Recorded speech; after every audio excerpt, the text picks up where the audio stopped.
Metair manufactures and distributes products predominantly to new car manufacturers and truck and car spares dealers.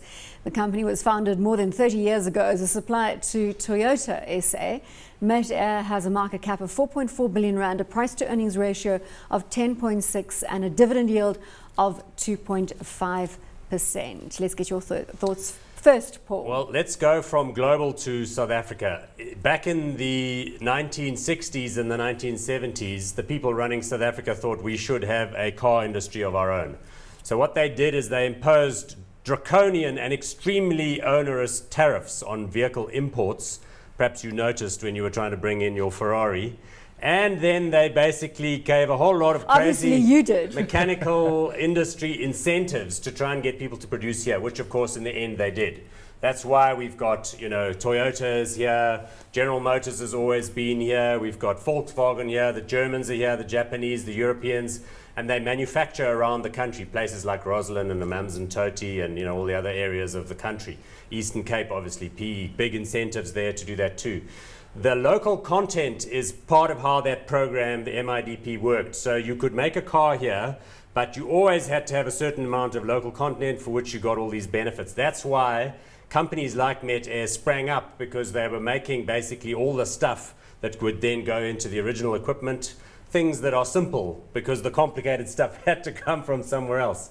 So that's how it's worked. But this company has done well in recent years. Should we be backing the simple stuff in the auto industry, as Paul so eloquently puts it? Look, the beauty about Metair, I think, is that they're not just looking at the simple stuff. I think the big talking point around the stock over the last little bit has been one unit, which is First National Battery, not quite First National Bank, which has been... If it is FNB though, isn't it? It is FNB, which is doing particularly well. Their big driver in terms of revenue of late has been their stop-start batteries.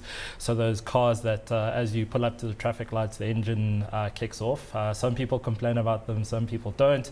Well, as long as you can start your car quickly, I don't think there's any problem. Then you're doing okay. Well, the nice thing about that particular technology is that they're looking to roll that out in Europe, and we know that the European market as a whole is actually quite efficient conscious, so that's a particular good growth driver potentially. So I wouldn't necessarily say they're particularly boring.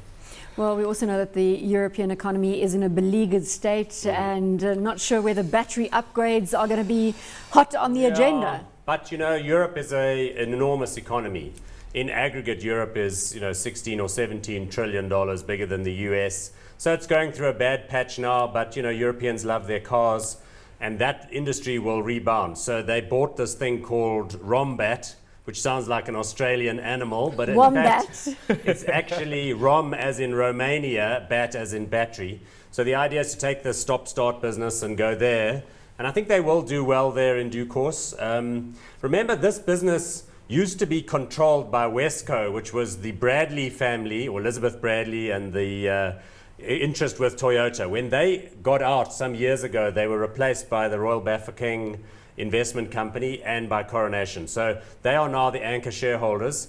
But the future looks quite good for them, because they're the largest manufacturer in an industry that needs to continue this thing. So they're replacing that old Motor Industry Development Plan with some other new acronym. It's called, Automobile Development Program or something. Department of Trade and Industry working on it for years. But in summary, their brands like Hella, which is the lights, and Smiths, and air filters and all that stuff, they're going to continue to do, and I think they'll continue to do well. And you can see the share price looking good. As a value investor, do you buy it at these heady levels? Look, I smile when I look at this chart, because we bought it initially and have held on to the strong rally. I think what's important is assessing the fundamentals relative to the share price, and they've done incredibly well in terms of growing earnings. So I'd say yes, you still hold it at these levels. Do you buy more at these levels? I'm buying more at these levels. I do love Metair. Well, there we go. Just tell me it's hot. It's extremely hot.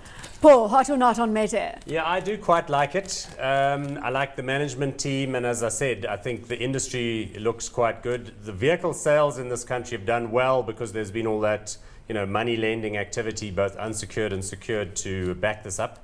So yeah, it does look good, and it's not that expensive. I think it's only on a 10 earnings. Forward earnings is probably only Do on you about love 8. it like Tsepo loves it? No, I wouldn't say I'm necessarily in the leading position as its fan club, But it's hot. but I'll give it the hot for today.